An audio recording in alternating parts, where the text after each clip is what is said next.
Ya bantu banjye muraho mumeze neza hano Buride Fisher musazwe bakaza neza ku Uburezi Rwanda TV. None anga rero mbazaniye amakuru ameze neza. Hari imyanya y'akazi kuri MIFOTRA irenga 50 higanjemo ya AD A1 A0. Turareba ukuntu rwose imyanya tunyuramo gake tureba hari herereye ni ibihe bigo biri kwitanga se ni gute turasaba nk'ibisanzwe nyine hano ku Uburezi Rwanda TV nkuko tugenda tubagezaho updates zijyanye n'akazi, uburezi ndetse na technology hano mu Rwanda. So muhawe kaze rero nabwo mbigeze kuri YouTube channel, kanda subscribe, kanda likes, share comment, uzana ko gusharing inshuti zawe asigaye tujye tubana igihe cyose. Tugiye kubana ni Uburezi Official ku Uburezi Rwanda TV. Nkuko mubizi rero ino ni system ya leta y'abakozi ba leta inyura imyanya y'akazi. Ubu tuvugana hariho imyanya igera kuri 50. Ejo hari igihe yongeye bundi yagabanyutse, gusa katuyinyuremo twihuta vuba cyane. Kanda subscribe, like na share kuri Uburezi Rwanda TV. Uburezi, akazi na technology byose ni ibyawe. Hano muri Rwanda TV Board hakenewe barashaka umwarimu cyangwa se interior design teacher ufite A0. Bakeneye post imwe n'umwanya umwe. Deadline ni tariki 18 z'ukwa gatatu. School accountant A0 muri RTB cyangwa se Rwanda TV Board nayo ni tariki 18. Bakeneye umwanya umwe. Bakeneye metron cyangwa se animatrice muri RTB naho ni post imwe. Deadline ni 18.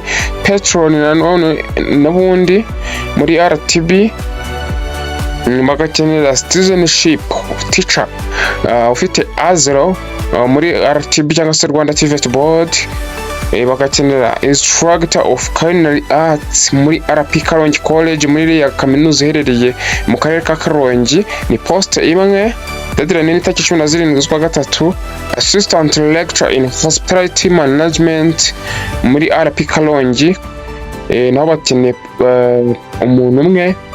Tariki naho ni 17. Lecturer in agricultural engineering RP Tumbako RP Karongi College bakeneye naho umuntu umwe.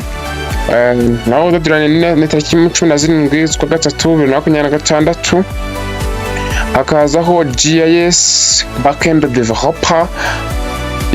Bakeneye umudeveloper muri Ministry of Infrastructure cyangwa se Ministry y'ibikorwa remezo cyangwa MININFRA. Bakeneye post imwe. Deadline ni 17. Hari special development framework cyangwa se SDF operationalization specialist naho muri Ministeri y'ibikorwa remezo bakeneyemo umwanya umwe. Hari accountant ni urumva hano yavuze accountant gusa ko byabye ntabwo baba specifize ngo ni A0 cyangwa iki uko biri kose n'uwade hano bamwemera. Muri RBC cyangwa se Rwanda Biomedical Center bakeneye post ebyiri cyangwa se imyanya ibiri. Deadline ni tariki 12 vuba ngaha rwose. Budget specialist muri RBC naho n'ubundi bakeneye umwanya umwe. Muri bitarenze tariki 12 ni application ngomba gukorwa. Noneho bakeneye hano muri RTB n'ubundi naho bakeneye software development teacher muri ufite A1.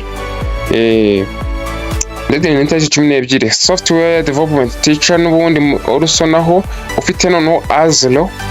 Bagakenera ICT teacher ufite A1 muri RTB. Deadline ni 12. Tailoring teacher ufite AD wigisha ubudozi muri RTB cyangwa se muri Rwanda TV Board. Deadline ni 12.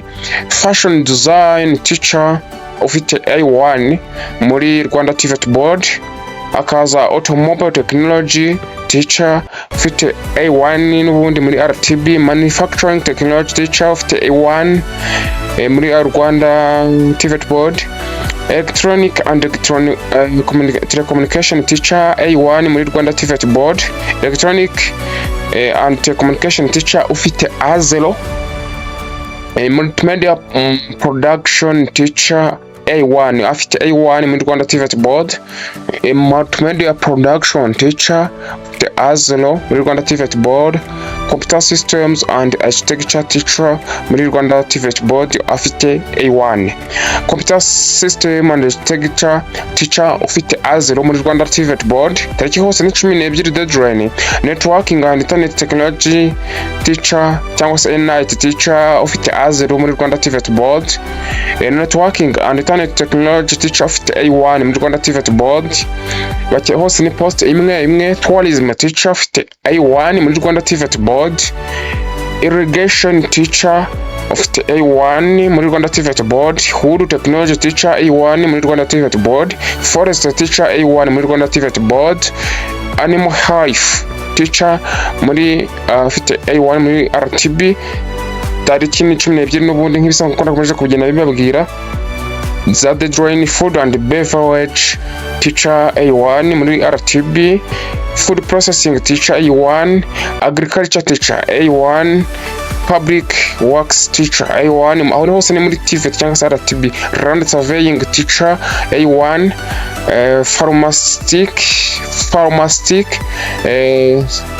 Pharmacist nyanganire pharmacist Central University Hospital of Butare cyangwa se CHUB cyangwa se CHUB. Bakeneyemo post ebyiri. Deadline itariki 10 n'imwe. Hairdressing teacher kuri AD muri Rwanda TVET board. IT technician muri Rwanda TVET board. Ngo ba specifying ka nuza qualification yiwe. Noneho cyangwa se degree logistician muri Rwanda TVET board. Akazamo secretary AD wa AD ufite AD muri RTB. Deputy head teacher in charge of discipline. Mwanya umwe muri Rwanda TVET board. Deputy teacher in charge of studies cyangwa se DOS. Mwanya umwe muri RTB. Akazaho building construction teacher A1. Ceramic and sculpture teacher A0 Rwanda TVET board. Head teacher muri ufite A0 muri Rwanda TVET board. Electrical technology teacher A1 muri Rwanda TVET board.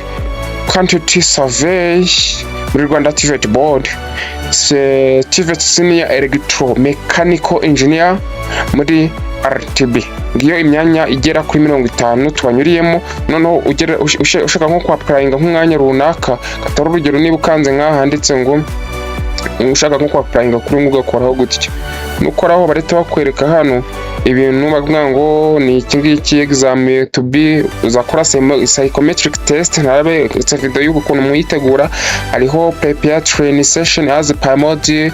Noneho bakakwereka qualification niba urasabwa degree in computer science cyangwa se bachelor degree in computer engineering, computer degree in information IT cyangwa se bachelor degree in server administration cyangwa bachelor degree in networking. Ibyo nibyo bintu umuntu asabwa kugira ute kuba yafite kugira ngo akore hano kazi. None iyo usanze ubyujuje rero uyituza hehe? Uyituza hano handitse ngo do psychometric test ukayikandaho. Ndibutsa ko psychometric test ni ikizamu umuntu akora kigira ngo gisuzume ubushobozi afite bw'umubiri, nyine ubumenyi rusange burya akoramo reactingamo nyine muri make bakasuzuma karite yiwe yako kanya cyangwa se ubushobozi afite icyo twita natural skills.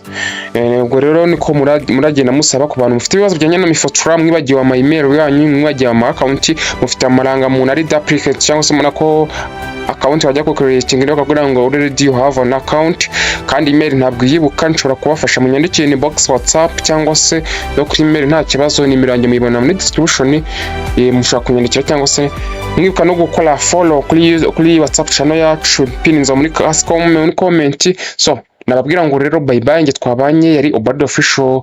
God bless you, Imana ibarinde.